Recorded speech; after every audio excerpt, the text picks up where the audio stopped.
Hello বন্ধুরা, দেখো তো এগুলো কি? Bakuli Bakuli coffee, Bakuli coffee. আজকে রান্না হবে বকুলি কফি। এই যে এখানে পেঁয়াজ কুচিয়ে ভেজে নিচ্ছি, জিরা ফোড়ন দিয়েছি, তেল দিয়েছি, পেঁয়াজটা ভেজে নিচ্ছি। আর আজকে রান্না হবে বকুলি দিয়ে। এই যে আলু ভেজে নিয়েছি, ছোট ছাড়িয়ে নতুন আলুটা সুন্দর করে পরিষ্কার করে ধুয়ে ছাড়িয়ে নিয়েছি। তাই আলুও ভাজা হয়ে গেছে। আর এই বকুলি রান্না করবো, এই পেঁয়াজটা ভেজে নিচ্ছি। বকুলি, আলু, বকুলি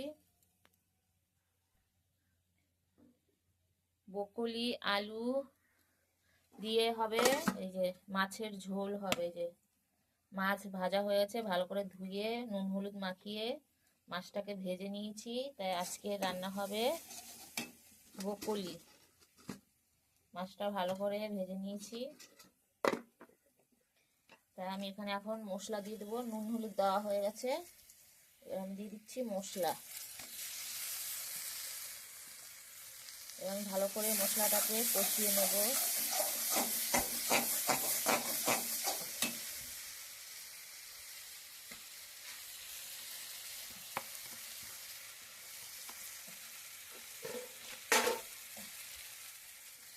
ভালো করে কষিয়ে নিলে ভালো হয়। আর জিরে, রাঁধুনি, গরম মশলা গুঁড়ো করে নিয়েছিলাম। মিক্সচারে দেওয়ার সময় রসুন, আদা, পেঁয়াজ আর গুঁড়ো দিয়ে মিক্সচারে পেস্ট করে নিয়েছি। এটা আমি ভালো করে এবার কষিয়ে নেব।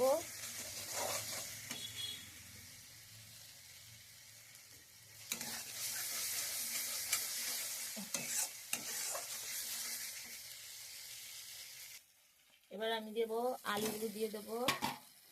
আলুগুলো দিয়ে ভালো করে কষিয়ে নেব।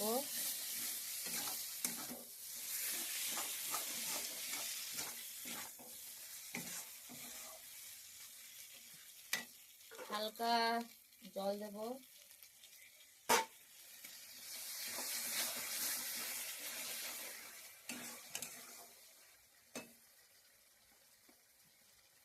এবার আমি দিয়ে দেবো এই যে বকুলিগুলো ভেজে নামিয়ে রেখেছিলাম, ছোট ছোট কেটে ভেজে নামিয়ে রেখেছিলাম।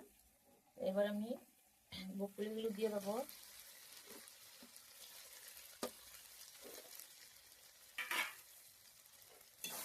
ভালো করে কষিয়ে নেব।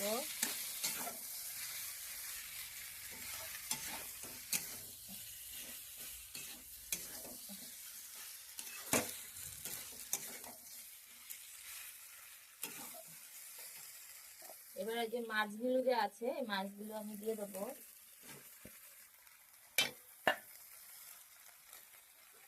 এই তেলগুলো রেখে দিয়েছি, পকোড়া বানাবো। মাছের তেলগুলো মাছে দিইনি, কেন আবার তেল বেশি বেশি লাগবে।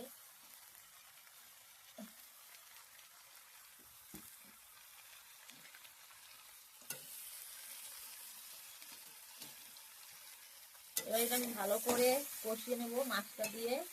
এবার আমি পরিমাণ মতো হালকা ঝোল দিয়ে দেবো। তাহলে আজকের রেসিপি হলো আমার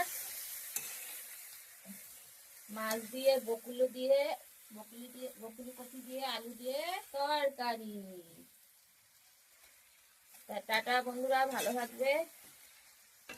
আমার রান্না হয়ে গেছে, এই যে দেখেছো। বন্ধুরা ভালো থাকবে, টাটা, বাই বাই।